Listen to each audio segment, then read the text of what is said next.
Welcome back. Thank you for staying with us this far. You know, I'm just smiling because of what is going on behind the scenes. There's one man by the name of Kinyi. Anatembea akipasha watu maneno. Ametoka kuuliza watu kwani ilikuwa kifo yako ama ya Yesu?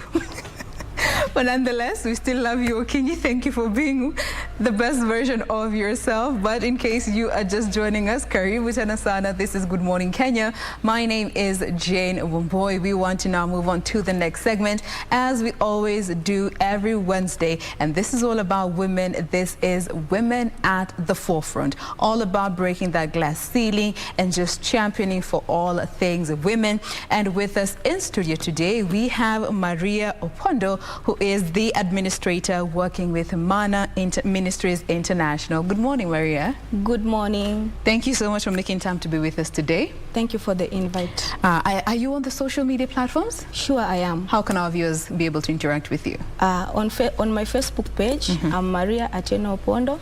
You can also find us Manna Ministries on the Facebook page also. Manna Ministries International. And our website is www.manna.or.ke. All right. So she is the administrator at Manna Ministries International, and she's also the founder of a community-based organization by the name Blessed to be a Blessing, which we'll be getting to in a bit. But let's first start with understanding a bit about more of your role as the administrator at Manna Ministries International. What is the organization all about? Manna Ministries International is a non-denominational charity organization that partners with churches and individual groups and other individual partners just to serve humanity. Our vision is serving the church, reaching the world, and our backbone is discipleship. So basically, whatever we do, there is someone that we point out to, and that is Christ Jesus, because we are a Christian-based organization. Under Manna Ministries, we have different programs. One of them is Shelter a Widows program, where we have built over 600 houses for widows across the country. We also have school scholarship program, whereby we have a primary school academy back in Kisumu, which has over 400 pupils. Beautiful. Where we just teach them free of charge and sponsor them to high school. We also do seminars, conferences in partnership with churches, just to spread the grace and the knowledge of Christ Jesus. Oh, that's fantastic. And you know, just early on, you were talking a bit more about these programs that you undertake under ministries, the Manna Ministries, and you mentioned the aspect of mentorship. And whenever we talk about mentorship, it is always an area that most people feel they can venture into. But looking at how you have approached it as the ministry, how does it look like? For us, we tend to believe that despite of our background, despite of our challenges, we need to live in a healthy society. And because of there's so much things that are going on in the 21st century, we believe that for us to be able to achieve a healthy society, we need to do mentorship program, because there are very different views and perspectives about life. And that's why our target is the young generation, because as they grow up, they face obstacles, they face challenges, they come across people who teach them on different perspective of life. So if someone doesn't get the right mentorship program, they might find themselves at a place where they are going astray or working against the society and the kingdom of God at large. All right. And you know, whenever we talk about mentorship and the aspect of religion coming into play, and especially focusing on the youth, it always becomes a sensitive area. Now, given you're also approaching this particular aspect of mentorship from a Christian-based point of standing, has that had a different impact from what you have seen with the youth that you've interacted with? Sure, yes, it has. And in what way? In this way, you know, when you go to meet a youth, you already have a target, which I've said for us, it is the discipleship. So when I set my principles and my goals right, for me to be able to conquer the heart or the soul of someone that I'm going to mentor, I must have a goal. Yeah. And for us, the goal is to point them to Christ. And that's why when we go out to the when we go out to the youth to help them with mentorship and how to approach life and everything, we just don't look at them in a religious way, because we tend to believe that just apart from the religious thing, there are other aspects of life, and when we open up to other aspects of life, it is easier for us to reach our goal. That's fantastic, because that's one area that most people just focus on. We're going to teach you about religion, and we focus on that because that is what your life is all about, forgetting all these other aspects of an individual, which again you've pointed out, everyone is an all-rounded person. Yes. Now let's come to your CBO, the Blessed to be a Blessing organization. Tell us a bit about, what it does and when it was founded. Blessed to be a Blessing was founded in the year 2016, and we came as a group back in the slums of Dandora. That time there was so much wrangles between the youths and the police. So many killings were going on, and people were protesting, and so we thought that because we've been raised in this slum, I think there is something that we can do. So we came up as a group of few friends, and then we began the mentorship program, looking for a group of youths, just talking to them. But then again, because of some other reasons and personal reasons, some people left, and because I was the founding director, I was left with the group alone. So from 2016 to 2018, I was just doing some few outreach with my 2 or 3 friends. But then again, in 2018, now we met with Manna Ministries International, and now we became active more than ever. And through that partnership, we've been able to reach more than 1,000 youths in the slums of Nairobi, in the informal settlements, in Mombasa, in the interior areas, in Kisumu, in Kajiado. So we are just traversing the whole country doing this mentorship program. And what has been the main driving factor or the main objective under Blessed to be a Blessing, considering the background and the area? Looking at the space that you founded this CBO was based on the hardship that the youth are facing in Dandora. So after the 2 years that we went back to the books to sort of strategize, then you got to work with Manna Ministries. What was the end goal? What was the objective there? To preserve the dignity of the young people in the slums. Because, in the slums, life is different from other areas. Because many young people are living a disadvantaged life, and they tend to feel like they have lost their dignity. They do not have any value.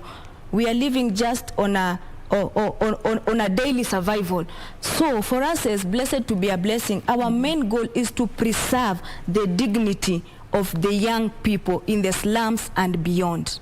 Yes. And what are some of the projects that and programs that you've been able to undertake under Blessed to be a Blessing, and of course later on in partnership with the ministries? Through the mentorship program, we were able to dig deeper and know and find out the needs of the young people in the slums. And one of them, we came to realize that most young girls are engaging in very bad activities just because they cannot afford a sanitary or rather a feminine hygiene pack. And so through the mentorship program and in partnership with Manna Ministries, besides just going and using our voice, we've been able to put resources together. And so every time we do the mentorship program, if we have the boys, we have something that would help them even with their hygiene, because we believe that when somebody is clean from the inside, it helps them even to see the world in a different perspective. So we do give hygiene pack that contains sanitary towels, soap, panties, boxers, and also vests for the boys. All right. Yes. And looking at the time that you have been working with Blessed to be a Blessing from 2016 when it was initially founded, and now we are in 2022. Those are 6 years since. What are some of the challenges that you've encountered, you know, and especially so going back to your target group and your target environment? One of the big challenge is funds, because you know, for you to be able to reach out and conduct the meeting in an ample manner, you need funding. You need funding, and you know, with the support that we get from Manna and one of our partners, All for His Glory, we tend to feel that we use what we have just to reach those who are available for us, but the dire need is so great. So one of the challenges is funding. We have not encountered any challenges with the government, but we tend to think that at some point, if also the government can be supporting the things that the charity organizations are doing, it will be a great deal. Yes, it will go a long way. Now, this brings me to now understanding or how we can bring in the parents of these kids that are in these informal settlements, because you know these kids found themselves there because they didn't choose to be there, some of them, and some of them also still live with their parents, and others may not be living with their parents. But how then do you think you can also just bring the parents on board to be part of these programs that you do, and especially when it comes to mentoring these youth in these environs? For now, we have a plan, you know, because when you gift a child, if a parent is responsible, once they go with the gift back at home, the parents ask, where did you get this? So because of what we've been doing and with the support for the girl child and the boy child, many parents have been asking, even they've been coming to us asking, but why do you do what we do? And so we've been thinking that instead of just working with the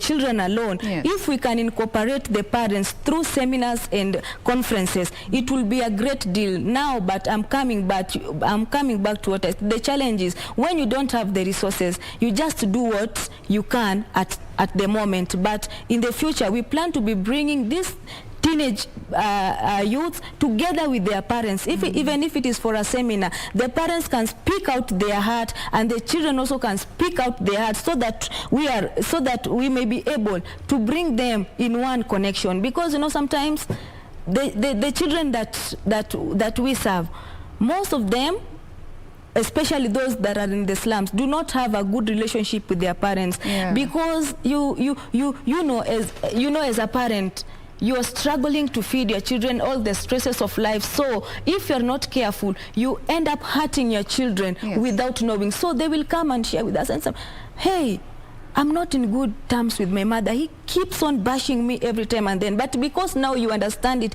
on the psychological aspect of it, you understand, because of the stresses and everything that the parent is going through, and they do not have someone to mentor them, to advise them, they end up piling burdens on the children. And that can in one way or the other be counterproductive. You know, on one end you're working to empower these youth, but they go back to the same home, and the same frustrations are still meted on these children. That's right. So now, looking at such aspects and also still being part of the challenges, what forms of assistance do you think would be necessary to the cause to just make sure that when it comes to the mentorship program, it is actually effective? When it comes to getting this menstrual hygiene management products, it is also effective.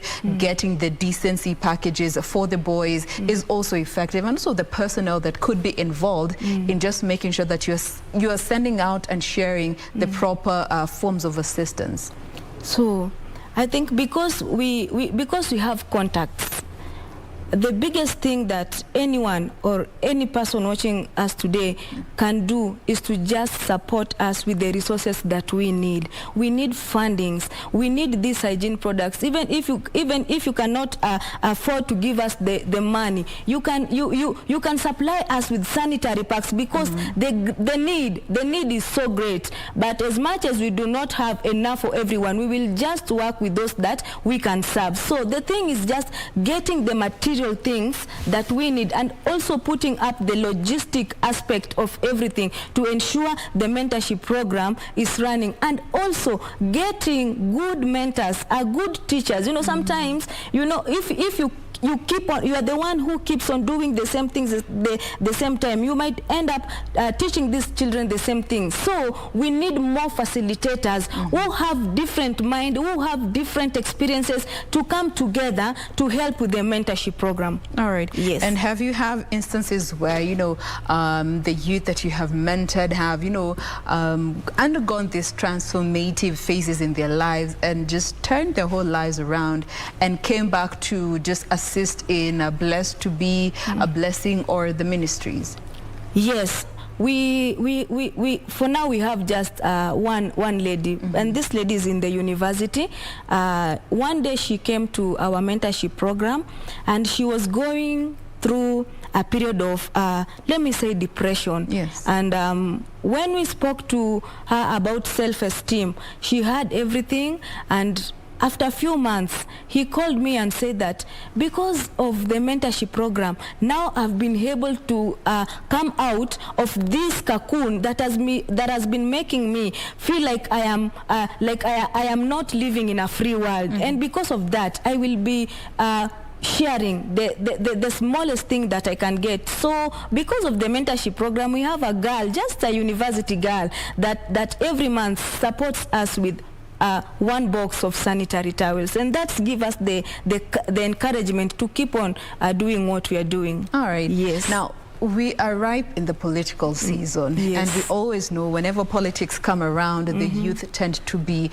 sensationalized, and they're given little money here and there to just, you know, create chaos in one point or the other, or actually support politicians. And you find most of the youth that are involved are those in vulnerable situations, yes. in informal settings, because yes, they do need the money, and at the end of the day, somebody is offering. Yes. Now, looking at this particular situation, the politics that is currently ongoing in our country, have you guys factored it in terms of guiding the youth during this time? Yes. And how so? Just last Saturday, we had the mentorship program, and because just like you're saying, we knew it was it's political time, and everything is going up. We talked. We had the mentorship program with the girls only. So we talked to them and shared out that yes, we understand we are in a political season and we will be doing campaigns, but we taught them that they need to take their stand, because some of them have ideas, and they've come to an age where they can vote. We talked to them, and we showed them that as much as they have the people that they are supporting, they need to take their stand and also campaign responsibly. They do not need to run after handouts and at the end of the day end up causing chaos. Yeah, they can just do a simple thing: campaign peacefully, and also vote rightfully for the people they know that they want. Yeah. So campaign peacefully, yes. make sober decisions. Yes. All right. And we do hope they actually take this to mind, because we understand politics can be very sensationalizing, and especially so for the youth. You can be used for the wrong reasons. And at the end of the day, you as the youth are the ones that are going to suffer the harshest consequences of this politicking. Now, this brings me to now the aspect of women also in this environment, in this informal settings, because we always find there's so many single parent households, and most of them involve women. And you had mentioned there was a program that involved widows. Yes. In as much as you said you built houses for them, was it so? Yes, we do. How are we also empowering these women to establish themselves economically, such that they can be able to sustain themselves and these homes that you're actually setting up for them under the ministries? So apart from just building the houses for them, we have a monthly feeding program that we feed all the widows who are in our program.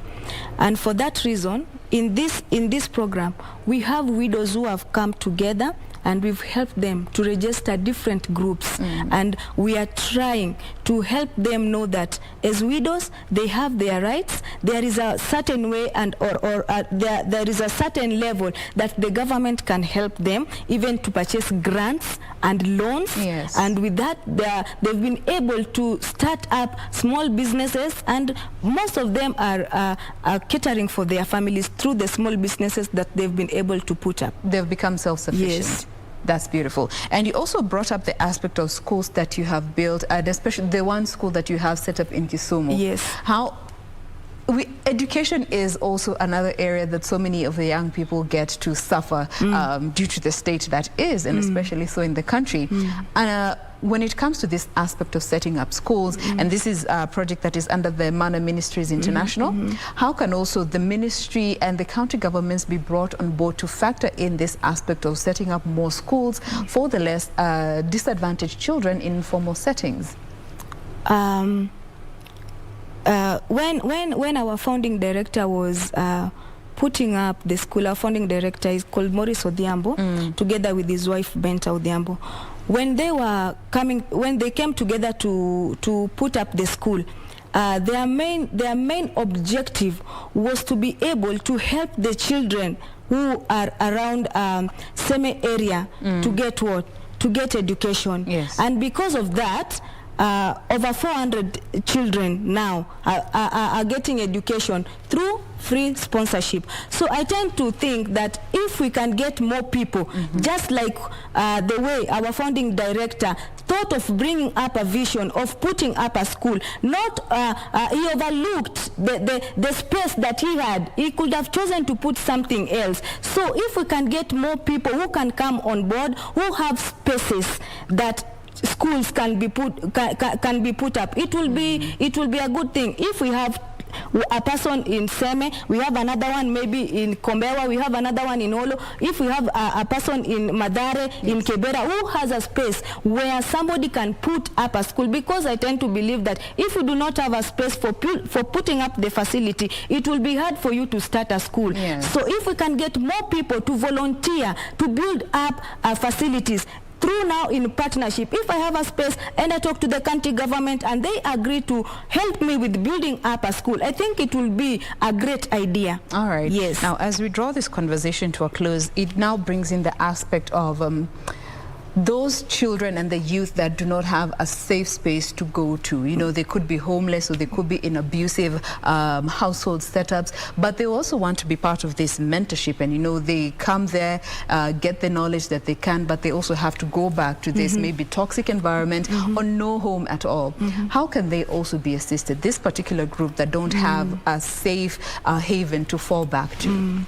What we do for us now as Manna Ministries and Blessed to be a Blessing is that we try to follow up with children who are going abuse. And because we've connected with orphanages and homes, children's home that are secure for children and convenient for them, if we find a case where it is possible for us legally to take this child and take him to a safe haven, we've done that to several children, just coming together with the government and taking this child out of this toxic environment and taking them to a children's home. And with that, we have a vision. In 2023, God willing, January, we will be putting up a children's home, a very big children's home. That's back beautiful. in Kisumu, where we can be taking children who are going through, who undergoing rejection and everything, maybe living in a toxic environment, and be able to help them to live there and find a safe place for them. All right. And what about those that are, you know, living with abusive parents who are abusing them, or relatives and caregivers? Could be sexually, could be mentally, could be psychologically, and yet they keep reporting, but nothing is being done. How can the police and the service be brought to ensure that these kids, when they actually speak out, they get the help they need? Because we have seen time and again when young people speak out about violence that has been perpetrated against them, most of the time they're not believed, or some are not believed, and they have to go back to the same vicious cycle. That is where now it takes us to a point of taking action. You know, sometimes because you understand that you are the voice to the voiceless, yes, and you are the leg to those that cannot walk or run. We take action and do the follow-up to the latter end, even if we have to take this child, as long as we are in the right position with the government. Yes. We do that. We just take the child through the local authorities and help them to do, or rather to live a healthy life. All right. Yes. Now, as we close the conversation, you know, so many people are watching us today, the youth, their parents, the caregivers. What would be your call to action message or your word of advice when it comes to taking care of these children that are considered to be vulnerable? Yes, there's your camera. Go ahead.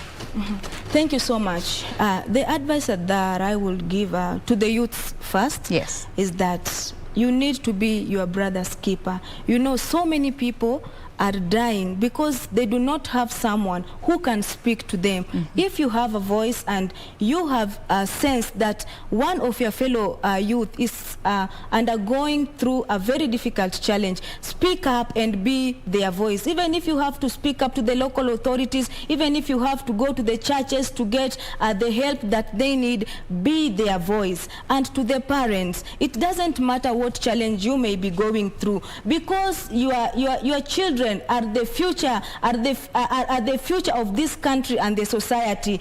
Just ensure that everything and every challenge that you are going through, you do not put this burden of the challenge or difficulties that you are going through and instill them on your children, because it ends up affecting them negatively, and they will not grow up to be positive people in the society. All right, there you have had it.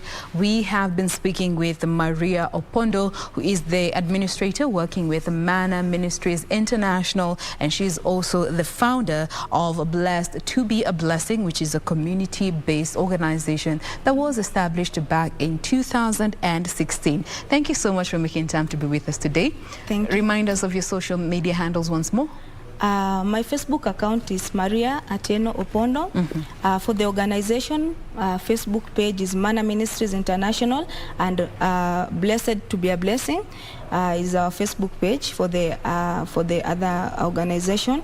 And you can also find us through our website, www.manna.or.ke. All right, so if you want to get in touch, you can do so via those social media platforms. For now, we want to bring it to a close. My name is Jane Wamboy. Thank you so much for being with us. Be sure to catch us again tomorrow morning. Bye-bye for now. I'll see you tomorrow.